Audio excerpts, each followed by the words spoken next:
Welcome to another video. Today we are going to be looking at a comment, actually. Somebody commented on one of my videos saying, can you do Sarah Palin versus Kamala Harris? So yes, you can comment on my videos and do suggestions. I will most likely do them. You can comment some suggestions on this video as well. Anyways, let's look at the possibility of Sarah Palin versus Kamala Harris. Now, I'm just going to say something here. In 2016, both candidates had record low unfavorability rates. I'd say this could cross it. It would be number one election, both candidates having nothing. In fact, we can even Kamala Harris is not liked between Republicans or Democrats. Sarah Palin isn't liked between,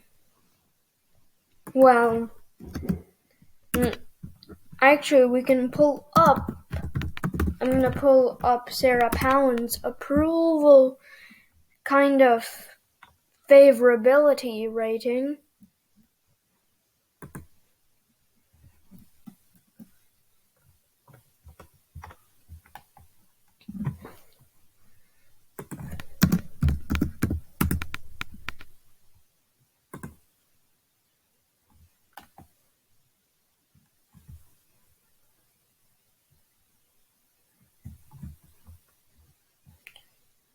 Okay, I cannot find Sarah Palin's favorability rating. That's weird, I found it like a few minutes ago. Anyways, basically, I remember the data, that doesn't matter. Her overall favorability rating is 20%. 20%. That's including Democrats, Republicans, and Independents. Her favorability rating among Republicans is 44%. Now you're maybe thinking, hey, that's not that bad. To give you an example of how bad that is, let's just talk about Donald Trump. I'm not saying he's bad, but you have to admit, he is not he's famous for having anti-Trump conservatives. So his approval, and what is his Republican approval rating? It's about 98%. So 40% is really bad. Because if you're known for having a bunch of anti-Trump conservatives after you, and you're approved by 98% of your party, then that's pretty good. And Sarah Palin here is at 44%. Not even 50% of her own party approves her. And Kamala Harris, let's look at her. Democrats approve of her 80%. Independents, 20%. Anyways, let's go on with the prediction. So, if you ask me, I'd say straight up, Kamala Harris has the advantage. Because as I said, record low unfavorability rates for Palin. So this is how it would look like if this was a regular election. But I'd say in 2024, she might even lose some other states that we're not expecting her to lose. I'm not sure if this will actually become a possibility. Most likely it won't. But this, again, is a subscriber. Actually, I'm pretty sure he's not subscribed. But it's a recommended one. And I will do yours as well if you recommend it to me. Anyways, here. Kamala Harris, as I said, this is not a regular election. That means virtually all of these states are guaranteed to go to her. Yeah, I'd say every one of these states would go to her. And that's not it. As I'm saying, that's not it. I think she'd be able to win Alaska. Sarah Palin's home state, by the way. I think she could even win Missouri. This is Kamala Harris's best situation. Sarah Palin, I think has a 0% chance of winning if this did happen. Anyways, so let's go into leans likelies. We'll use this. California would be safe. Oregon, Washington. I'd say Nevada would be likely. Arizona would be likely. Can you imagine that? Arizona being likely blue. Well, it's a possibility now since it's flipped blue. Utah safe. Idaho likely. Montana lean. Wyoming would still stay safe. Kansas leans. Nebraska leans. I think the 2nd district would be safe for Kamala. These would lean to Sarah Palin. These two would be safe. Texas has not flipped yet. That is why I'm putting it as a leans. It's going to be a huge jump from them to go Republican to Democrat.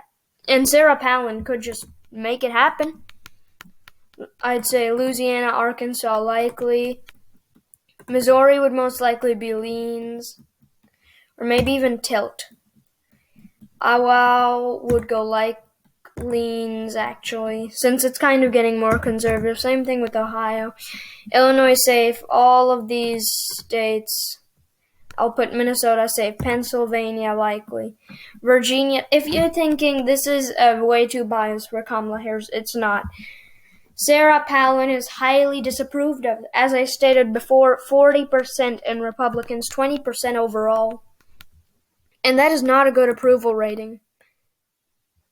That is worse than Trump's. That is worse than Obama's. That is worse than Biden's. This is like very bad approval ratings. I'd say Indiana would be leans. South Carolina lean. Mississippi lean. Likely. Tennessee would be likely. West Virginia, I'd say still safe. Florida, I'm going to put in lean. Georgia, I'd put as likely. North Carolina, lean. And these states would all be safe. Yep, that seems like the most accurate way. And, oh yeah, Alaska and Hawaii. Alaska would be lean Harris. And Hawaii. Alaska might actually be a surprise for you. But it's actually not that much. If we think about it, we could really be seeing a swing state Alaska soon, where candidates actually travel to Alaska because they need it to win. I'm definitely going to say Alaska is on its way to becoming a swing state. We can actually check out how big it's shifting. I'm going to just pull up this map. Okay, I'm going to compare the election from 2016 to 2020, and this map will tell us how much it shifted. Compare past elections, 2016 with 2020. Oh, sorry, wrong way.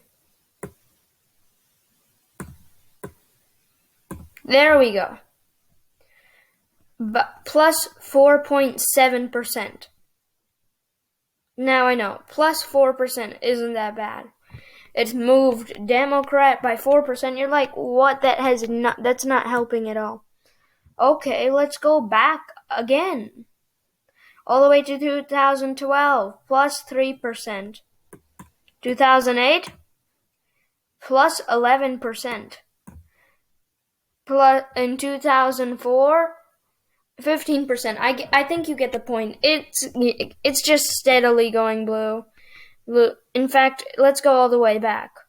It is just keeps on going blue. There we go. Back here.